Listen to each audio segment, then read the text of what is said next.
I think ultimately what I've learned is that a lot of days go by and a lot of training sessions go by, but it's the people that, you can pick up the phone and call and it's like you haven't skipped a beat, but ultimately it's who's going to send you a call, who's going to check in on you when you've had your worst game and be like, you'll be all right. And I think those are the people that I've really kept close and they've done me really well as a pro and as I keep growing.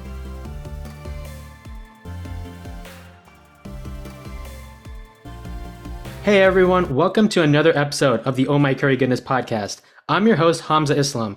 On this podcast, I talk to Gen Zers from different fields about about their story and the experiences that have shaped them into who they are today. When it came to naming the podcast Oh My Curry Goodness, I broke it down into two parts. When we hear stories that are interesting, we say oh my goodness. And as someone who is South Asian, we love curry. So Oh My Curry Goodness sounded pretty cool.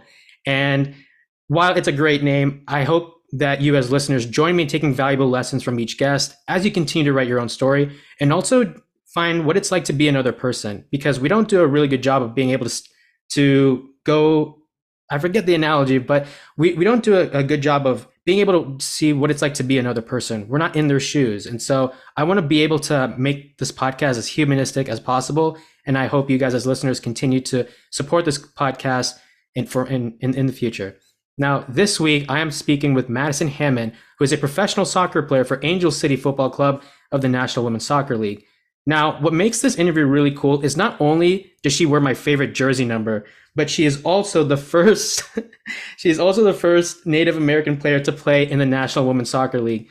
I'm really excited as someone who is a huge soccer fan. It's so cool to connect with not only someone who's playing my favorite sport, but also the jersey number as well. So Madison Hammond, thank you so much for joining Oh My Curry Goodness. Thank you very much for having me. I feel as though those were two subtle nods that we're going to need to get you a jersey. I mean, 99 is undoubtedly the best number. It's not only Wayne Gretzky's, although I feel like I have a little bit of work to do before I have the same notoriety as him.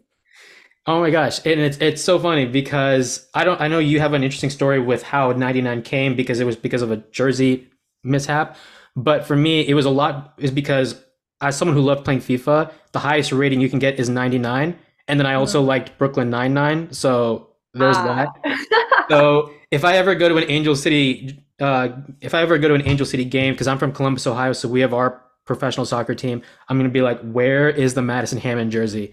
So Literally. I'm gonna look for it. I So love it. let's talk about soccer, because one of the misconceptions when it comes to soccer, it's one thing when people enjoy it, but it's another thing when people actually want to pursue this, because they'll be like, they're just kicking a ball into a goal. But I often feel like certain experiences, whether you did it in the past or you're currently doing it, can still shape you, or can still you can still obtain life skills that you never would have thought, because there's things you can learn from. So as someone who's a professional soccer player, what are some skills that you feel like you've picked up that otherwise you would have never picked up if it wasn't for a different sport or a different profession? Interesting. I feel like, I mean, it's kind of like you do things in umbrellas. And so you have like the category of professional sports, and then you have sports, and then you have soccer within this answer. And I feel like with being a professional athlete, then you can dive into what's it like to be a female professional athlete, what's it like to be a rookie. Um, and so if my personal experience, just kind of, I think there's a lot of resiliency and a lot of grit that comes with being a female professional athlete. And I think that would probably be the best way to describe an experience that's different than sorry, an experience that's different than, say, being a male professional athlete, an NBA player, an NFL player, an MLB player. And it's something that's also tied into just like the experience of fighting for equal pay, fighting for racial justice. A lot of those experiences are tied into being a female athlete. And so for me, I think the lessons have come with just the resiliency and leadership that comes out of being in this role and having this opportunity. It comes at you a lot quicker and with a lot more potency than if I was at a desk job or at a corporate job. I think it's just a different level of responsibility and like resiliency that you learn. That's really interesting because obviously I'm not a professional soccer player. That dream died at 13. But I would say as a fan, I feel like the one thing I've learned, let's just stick to soccer because obviously that you're a professional, but I think patience comes to mind because why focus on 90 minutes when you can break it down into maybe 15-minute increments? And so it's usually scary, especially in knockout kind of games where you have 90 minutes and then potentially 120 minutes. So before it's like, okay, can we just like, I'm so scared about the idea of going into penalty kicks because that's a very scary situation. But then instead, now I'm thinking to myself, like, okay, instead of looking at 120 minutes or let's say 90 minutes, maybe 6 15-minute increments, can we win small battles so we can win the war? I know soccer and war are not the same thing, but that's kind of where I think. And that's why I think soccer, especially, is a really interesting sport because it does teach you the idea of patience in that you don't have to focus on getting everything done in 90 minutes, but rather those quick successions. Um, Now, going to you're obviously an amazing professional athlete, but you also have an incredible family as well. And I know you've talked a lot about how they mean so much to you. But I want to ask you because I think as someone who also I want to ask this to people who have a really deep connection with their family because even though you are doing incredible things, there's always this maybe comedic tone in the sense that like, yes, I'm doing great things, but there's certain things that my parents have or the people that raised me, there's something they have that I may not have. So, for example, my dad is very good at talking to people, which ironic because even though I host a podcast, if you and I met in person, I think I'd be scared to death. And it's because it's because I struggled sometimes communicating with people, and sometimes I'm working on it, but it's still a process. Tell me a bit about some of the things that you've learned from your parents, and also what are some or from those who tell me what you've learned from the people that you grew up with, and then what are some things that they have that you wish you have but you currently don't. Interesting. I'm not necessarily sure there's anything that they have that I don't. It's more so I feel like it's the same situation of like your environment and your community is where you draw a lot of your identity from. And for me, a lot of that is tied up in being Native American and the experiences I had growing up and the cultural practices and lessons that I was taught.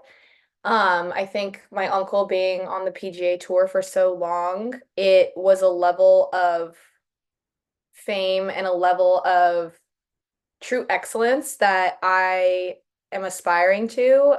Who knows if I'll ever get to that true level, but in terms of in his sport, I think that, what he was able to do really inspired not only Native communities, but com he was in a sport that is so inherently white and gate kept, and there's so many barriers to entry.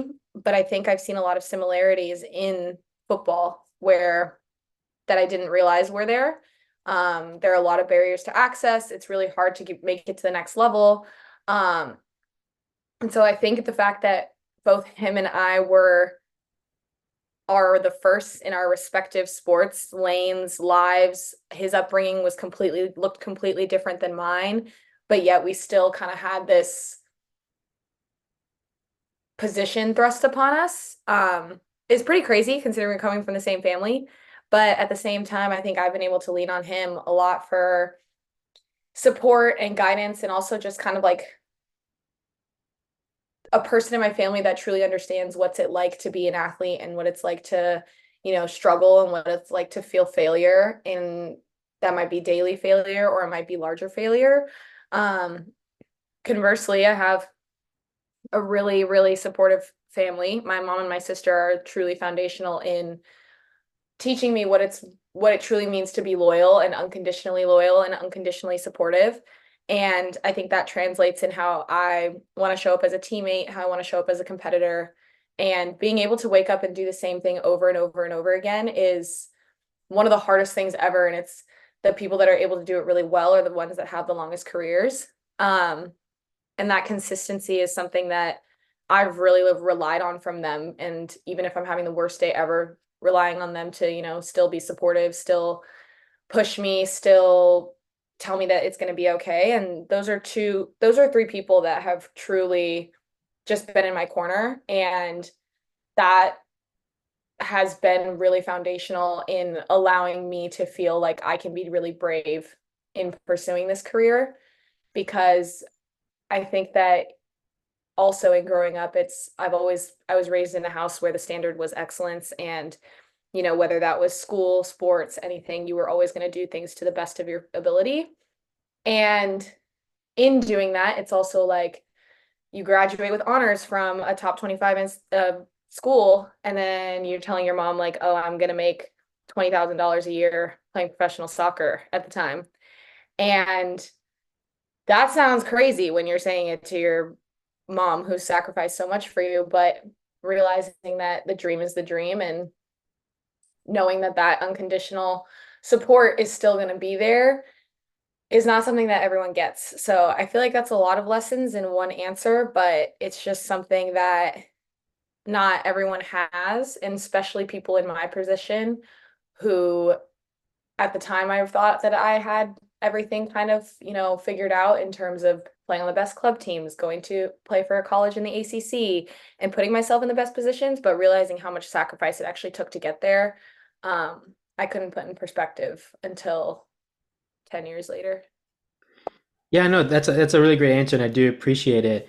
And that's kind of how I want to talk or transition into the next topic, which is community and identity, because you are obviously Native American, and well, I'm South Asian, but one of the things that I can sometimes struggle with is that when you grow up in places where there are not many people who look like you struggle with like balancing like your identity, and then there's balancing like I guess societal norms.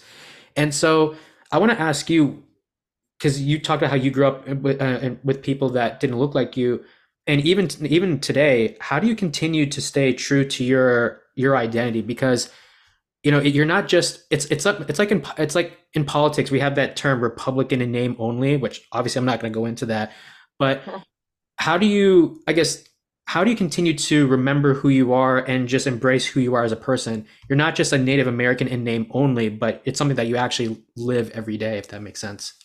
Yeah, I didn't this I thought this question was interesting. I because it was like, well, I wake up and I'm Native and I'm Black. And it's not something that I feel necessarily that I have to staunchly shout from rooftops anymore.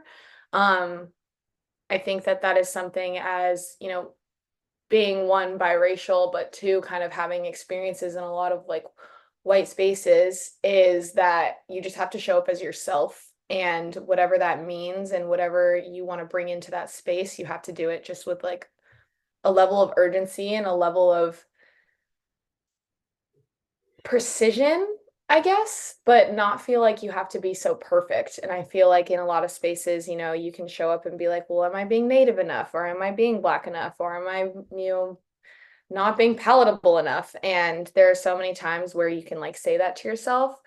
But I've just like remained true into the beliefs that I have and the beliefs that I've truly invested in myself in terms of going back to the roots of like the idea of home and being from New Mexico, being from a really small reservation, Pueblo in at San Felipe, which is about 25 miles north of Albuquerque, and just kind of relying on like the people there, the strength you draw from there. It's like an energy. You can't really describe it until you go there. I think a lot of people, when they try to talk about Native experiences, it sounds so clunky and kind of like not really understanding like what verbiage and vocabulary is acceptable or like what's correct.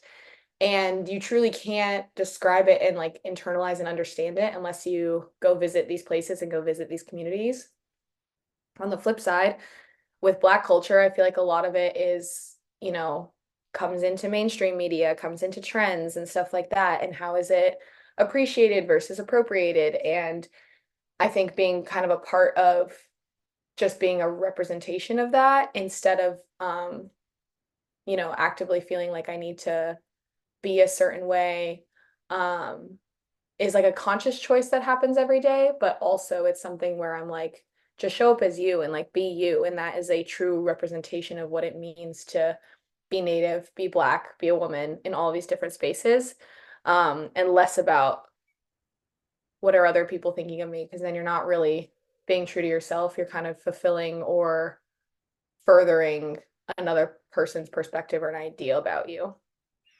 Yeah, I will say I'm trying to work on being more having a better relationship with my identity, and that's kind of and I want to ask you this because it's kind of embarrassing in terms of my situation. So I'm South Asian, and I like one of the things I want to do. So my parents are from Bangladesh, which for those who are wondering, that's not in India. That's a separate country. Unfortunately, I do get that quite often, but Indeed, it's separate country.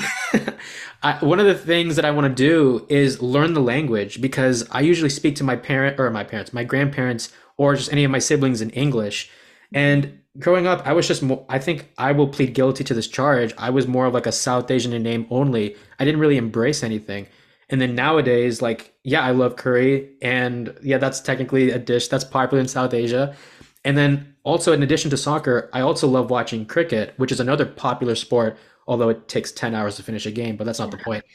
Um, so I'm kind of like at level one, but for you, even though you're really proud of your identity and how you identify, what are some things that you want to improve going forward? Because, like I said, you obviously are passionate and you are proud of who you are, but there's always room to grow, even though you are in a really good place. I find it so interesting that you described it as level one because I feel as though my situation is similar in that I feel like a lot of, correct me anywhere if I'm wrong or overstepping, but your experiences seemed more tied to, place and also home, where when you leave these places and feel like you don't have these things that are inherently attached to them. So, for example, language is a huge thing. I'm not fluent in our language either. And it is one of like, it truly breaks my heart because it is something that if it's like an easy identifier, it's something that you can easily claim, it's something you can easily be proud of. Um, but it's also something that requires such immersion that like would have taken away so much of the current trajectory that you and I are on respectively. And I always talk about the Native experience being one of the most tragic ones in that in order to be conventionally successful, especially in this country, like you have to leave home and you have to leave these reservations because there's only so much of a ceiling that is offered to these environments. And I feel like a lot in the from my friends who have had parents that have immigrated to the US and they don't have ties to the language anymore either, also feeling kind of in that bubble where it's like you've left home and you've left this identity. And I think a lot of times we talk about communities where your families leave and then your ideologies change. You embrace Americanism, you embrace the American dream and things like that. And so I think it's like I get so sad when people like us feel in that position of like there's levels to it because our experiences are just as valid and just as native and just as people from Bangladesh. Like it's the same, it's all part of a different story, but like if you were to look at the larger history of the world, people have like left and moved and changed their ideas of home, but like that hasn't changed their like who they are. And like, I don't know, I'm kind of getting on a tangent now, but like I think when you said level one, I was just like, oh, I don't want him to see it as level one. It's like it's level X on the whole story of like what it means to have like a Bangladesh background or like that experience. Um, because unfortunately we are all dictated by like what's mainstream and like we're all trying to find our own dreams and follow our own paths in order to get whatever like form of success that is. So for me, it was being a professional athlete. I can tell you that if I stayed in New Mexico, I would not have become a professional athlete. Maybe, but it certainly wouldn't have happened the way that it did. And being afforded all the opportunities and the people I've met, the places I've traveled, none of that would have happened had my mom not decided to move across the country. Or maybe I would be a volleyball player, or maybe I'd be a track runner, but like the specific path that I got that was afforded to me was because of other decisions, but mostly because I didn't grow up on a reservation. And so I think that like in looking forward and how I want to improve, it's like giving back to those communities and being able to ensure that other young Native kids, other kids in marginalized communities know that it takes a huge leap of faith, but being able to change your situation and whether it's good, whether it's bad, whether it's whatever, but being able to adapt to change in order to get what you want or to go after what you want, it's like pretty crazy. And I think a lot of people think that they have less control than they do. So Yeah, that I was Oh no, that was perfect. And also, I really do appreciate you for pronouncing it Bangladesh I because there's so many people that say Bangladesh, and I'm like, feel that's like it's oh, the American, like Bangladesh. and I'm Yeah. like, no, it's Bangladesh. So no, nevertheless, thank you so much for the pronunciation, and I do appreciate the answer because it is a very complex. And I'm thankful that you were almost in a way defended me when it's like it's not level one, it's level X. But sometimes I guess like when you are spending time by yourself, it's like am I like where am I? So Yeah, it's you feel definitely like you're not like doing it right. But I think that the people that determine whether or not it's right or wrong are had a completely different story to tell and to be a part of. I want to ask you one question when it comes to Angel City Football Club or Angel City FC. One of my favorite teams to watch in 2023, aside from Columbus Crew. But what makes the team so good is not just what they do on the field, but off the field. And it's funny because when people think of soccer teams, they think of like Real Madrid, Barcelona, Manchester, no, not Manchester United, sorry, boohoo. Um, I do think of them, but Barcelona, Real Madrid, basically like, teams in Europe. But sometimes what I don't really think people understand is the importance of the relationships they have with its fans. So for Mhm. Columbus Crew, I don't just see it as a soccer team. I also see it as like a ginormous family. Same way like Angel City has this like yeah, you have your friends with the players, but you have this unique interaction with your fans. It's not just like thank you for watching us, but it's like being able to spend time with them.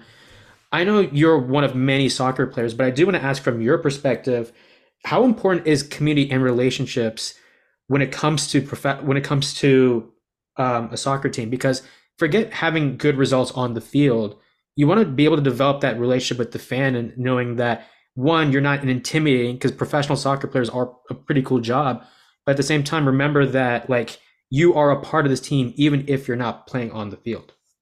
Yeah, I think that like our fan base is truly one of the most unique, especially in women's sports, because they are ride or dies. And it's so it's such a privilege and honor to be able to play in front of a fan base like that because it doesn't necessarily it's not as results based. Um, but I also think it kind of adds to the spectacle of being an LA based team in that we want to win championships and we want to like breed this winning mentality. And so I think that, being a fan of a women's sports team in general usually means you have a level of loyalty that's pretty hard to shake up. I think that, with like men's sports, it's pretty easy to find whatever team you want. It kind of like fits your profile. There's like a team for everyone almost.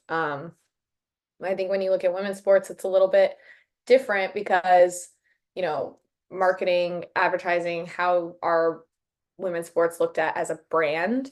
And I think that Angel City has done a really good job of kind of creating a brand and making it a space for a lot of people to see themselves in the space, even if you don't have like a player that looks just like you on the team, but still being able to root for the brand and root for the success of this larger culture.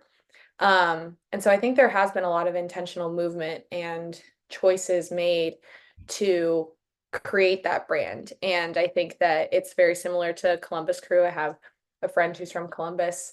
I have another friend who's from I had a friend who played for Columbus Crew for a while, and like I think just similar fan base and stuff like that, especially with the MLS in the US. I feel like it's kind of similar to LAFC. The fan base is also really dedicated and loyal, and so I think to kind of have that as a backbone for your team and your team's performance is really helpful, but it's also just like it makes it something to be proud to play for. Yeah, I find it interesting how you said that when it comes to women's sports, there's a sense of loyalty. And it's also I find it interesting because as a guy, it feels like I'm supposed to follow men's sports. And don't get me wrong, I love Columbus Crew. It's my favorite soccer team. Interestingly enough, Angel City and LAFC share a stadium together, so LAFC fans may not be happy with this if they're listening. because of what happened in December. But I would say, yeah, like, I love watching the Columbus Crew, but I also like watching the U.S. Women's National Team and the NWSL, for example. And it was funny because the other day I was asking my mom, like, "Hey, I'm gonna be interviewing this player named Madison Hammond. Can I please get her jersey?" And my mom was like, "Why?" And I totally understand because it's so weird from a guy's perspective to support a women's soccer team, but it's like, guys, it's soccer. It doesn't. I don't really care if it's a guy or a girl. They're both playing soccer, and it's my favorite sport. And I don't care what people say. I'm gonna support a team that fits kind of my values, not just on the field, but again, like that relationship thing we have off the field. Um, a couple of questions before I let you go, because I know Angel City's getting ready for the upcoming season. But I want to ask you one about Native American culture and then one personal. The thing about I want to start with the Native American part. Now, obviously, we are growing up in a place where there are a lot of people who are different from us, but there's also we can also have like fights within our own community. And so what I mean by that is, let's take South Asian, for example. The success of a person who's South Asian is based on the Fantastic Four: science, technology, engineering, and math. Those are like, if you are not in these fields, you're considered a failure. Like, good luck trying to make it out because these are the safe options. You are a professional soccer player, and you opened up about how when you first started, I think you said you were making about like $20,000 when at the time. And I think there are certain barriers, especially not just the financial side, but also just becoming a professional athlete because it's not easy. So, how do you convince native other people who look like you? Forget like what other people who don't look like you say, but more so people who look like you, and knowing that, yes, I understand that, you want to have like a safe career, don't get me wrong, but at the same time, you can also have this passion that if you want to be an athlete, you can definitely do it. Kind of like you said, how a dream is a dream and you wanted to pursue it. Um, I just like blacked out for a second. I think that it's not necessarily that's an interesting question just because I don't think that, especially from like a native perspective, I think there's a lot of different variations of success. Within particularly my community, there's a lot of success that I will never achieve in terms of, you know, some of the practices that we have and some of the experiences that people in our community have from speaking the language and being part of different, groups within our culture. I will never have access to because I don't live there. And so I view that as a way of success, but that's not something that I can tap into. They, there are people in my family that view what I'm doing as something so inspiring and something so great. Other people might feel like, oh, I wish you could be home more. I wish you could be around our culture more and like immersed in it a little bit more. And I think it's less like, oh, um, feeling like you have to fulfill something and more like the inspiration comes from realizing that this is just an option, like this is somebody you can choose. And I think a lot of that choice isn't um front facing in native communities. And so I think being able to just like continue just being who I am and not always being like, oh, you should do this or you should focus on this path, but letting people realize like this is an opportunity for you. Like this isn't outside of the realm of possibility. Um, so I think that's kind of how I've approached it in my career. My last question, this is a question I feel like my 9-year-old would ask a professional athlete, so I'm gonna go ahead and do it. But there's a difference between being a fan of someone and being a friend of someone. And as a professional soccer player, it can be a scary journey because there are a lot of people who want to pursue that career, and yet, unfortunately, not everyone does. Now, obviously, people are fans of you, like myself, but um, having a friend is different because there are people because you don't real a friend is there when they're there during your worst times. Like, if you made it, we can't just jump in on the bandwagon because we're too late. But when Madison was first starting her professional career, you know, who were those people that were there for her when she needed the most? So I want to ask you before I let you go, what are some characteristics in your opinion of what are some characteristics of a good friend? I mean, loyalty for sure. I mean, I pride myself on showing up for my friends, and I pride myself on the same happening for me. And I think as I've gotten further along in this career, I've realized I've met so many different types of people from so many different places. And I think it's also realizing that they're in your, people get traded, people go to different teams, you're spending every possible second with someone one year and then the next they move across the country. And I think that I've learned a lot about friendships as from being a professional athlete. But I think ultimately what I've learned is that a lot of days go by and a lot of training sessions go by, but it's the people that, you can pick up the phone and call and it's like you haven't skipped a beat. But ultimately, it's who's going to send you a call, who's going to check in on you when you've had your worst game and be like, you'll be all right. And I think those are the people that I've really kept close and they've done me really well as a pro and as I keep growing. Yeah, that was a great answer, and that was a great way to end it. So, Madison, I know you are very busy, but I just want to say thank you so much for joining the podcast. Thank you for being able to be a representative for so many people who look like you, and for all the things you've done for Angel City FC. Good luck this season. I hope we can meet in person someday. And yeah, when I go to an Angel City game, I'm gonna make sure to find that 99 jersey, and I'll be You like, have to, you have got to it. watch the game for sure. Thank you so much. Thank you. Thank you guys so much for listening to this episode. If you guys like what you saw, be sure to subscribe to this podcast on Apple Podcasts, Spotify, or wherever you get your podcasts. You can also follow us on Instagram at the OMCG Podcast for more information on guests, preview clips, and more. Please continue to support this podcast in the future, and I can't wait to see you guys in the next episode.